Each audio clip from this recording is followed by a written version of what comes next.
Masya Allah luar biasa ya. Nah ini Ustadz Syam nih, kita lanjut lagi nih, pertanyaannya adalah bicara masalah tentang rumah tangga itu kan dimulai sejak seorang suami itu membacakan akad nikah ya, akad nikah atau ijab qabul. Nah yang sering menjadi pertanyaan, gimana nih katanya nih cara memulai hubungan rumah tangga setelah akad nikah. Karena Islam itu kan melarang yang namanya pacaran. Pasti tuh awal-awal nikah tuh bingung kan, ini ngomong apa ya sama istri gitu. Ustaz saya ngerasa gitu gak sih? Enggak. Iya sih. Iya juga ya. Nah sekarang sebaiknya bagaimana nih pasangan suami istri dalam memulai bahtera rumah tangga setelah melaksanakan akad nikah, dan bagaimana caranya menghilangkan rasa canggung nih saat antara kita dengan pasangan. Silakan, mohon izin penjelasannya Ustaz Syam. Baik, bismillahirrahmanirrahim. Tabi guru-guruku Ustaz Maulana, Ustaz Lulung, Mas Fadli, Jihan yang dimuliakan Allah Subhanahu wa taala serta seluruh jamaah yang dimuliakan Allah Subhanahu wa taala. Alhamdulillahirabbil alamin wassalatu wassalamu ala asyrafil anbiya'i wal mursalin sayyidina Muhammadin wa ala alihi wa sahbihi ajma'in. Asbahna wa asbahal mulku lillahi rabbil alamin. Subhanaka la ilma lana illa ma 'allamtana innaka antal alimul hakim. Masya Allah, jikalau pertanyaan untuk pernikahan seumur apa ini, bukan seumur jagung lagi ya, baru berapa hari ya, subhanallah, tanpa bermaksud menggurui ataupun mengajari. Tadi di awal kami membacakan satu ayat di dalam Al-Quran surah An-Nisa ayat 59. Jadi ternyata fondasi daripada segala hal itu, baik dalam hal perniagaan, dalam hal bisnis, dalam hal sosial, dalam hal berumah tangga, dalam hal apapun itu, ternyata fondasinya adalah satu. Ati'ullaha wa ati'ur rasula wa ulil amri minkum. Makanya kita awali episode ini dengan mengatakan dan membacakan satu ayat dalam surah An-Nisa. Ya ayyuhalladzina amanu ati'ullaha wa ati'ur rasul. Wahai orang-orang yang mengaku beriman. Jadi suaminya mengaku beriman, istrinya pun mengaku beriman, maka dia taatlah kepada Allah. Ketika sudah taat kepada Allah, ya udah gitu. Kalau canggung misalnya awal-awal, siapa sih yang nggak canggung? Misalnya kita canggung nggak kemarin? Enggak sih. Hah? Iya. Canggung apa enggak? Banget.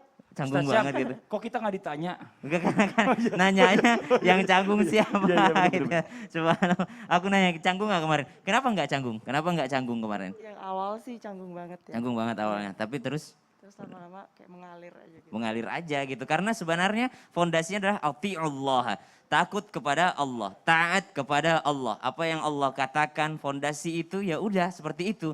Misal ada seorang wanita ternyata setelah menikah, di awal-awal menikah karena canggungnya nggak mau gitu disentuh sama suaminya, tapi subhanallah dia ingat, saya takut kepada Allah, saya taat kepada Allah. Saya bukan taat kepada suamiku, tapi saya taat kepada Allah yang memerintahkan aku untuk taat kepada suamiku. Maka fondasi awalnya adalah taat kepada Allah. Ternyata taat kepada Allah harus dilengkapi dengan taat kepada apa yang disunnahkan baginda Nabi Sallallahu Alaihi Wasallam. Ketika taat kepada sunnah baginda Nabi Sallallahu Alaihi Wasallam, oh gimana sih Nabi itu Sallallahu Alaihi Wasallam di awal-awal pernikahan?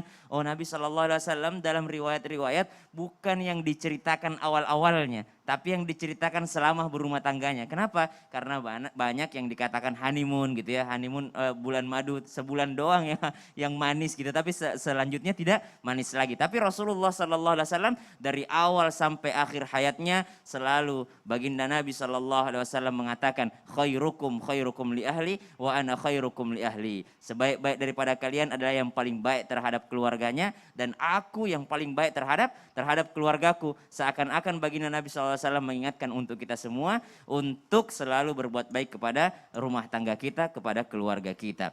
Wa ulil amri minkum, dan juga taat kepada pemerintah kita, ulil amri kita yang memberikan aturan itu. Jadi Islam itu enggak kaku, berarti Islam itu di mana saja bisa berlaku gitu loh. Jadi jangan sampai mengatakan, oh ini enggak sesuai dengan syariat Islam, ini buatan pemerintah. Kalau pemerintah sudah mengatakan demikian dan itu tidak bertentangan dengan syariat Islam, maka kita taati itu. Kalau ditanyakan bagaimana supaya tidak canggung, maka taat kepada Allah. Dua-duanya taat sama Allah, maka yang dia lihat bukan suaminya, yang dia pandang bukan istrinya, yang dia pandang bukan orang tuanya atau mertuanya, tapi yang dia pandang adalah Allah Subhanahu wa taala. Yang kedua, taat kepada sunnah Nabi sallallahu alaihi wasallam. Sama-sama mau ngikutin Rasulullah sallallahu alaihi wasallam. Yang satu pendapatnya ini, yang satu pendapatnya ini. Biar nggak canggung gimana? Oh ya udah, kita balikin. Gimana sih Nabi itu sallallahu alaihi wasallam gayanya seperti apa? Bagaimana bahasanya? Bagaimana dia memperlakukan? Maka taat kepada Rasulullah Rasulullah, dan yang terakhir adalah ikuti aturan pemerintah.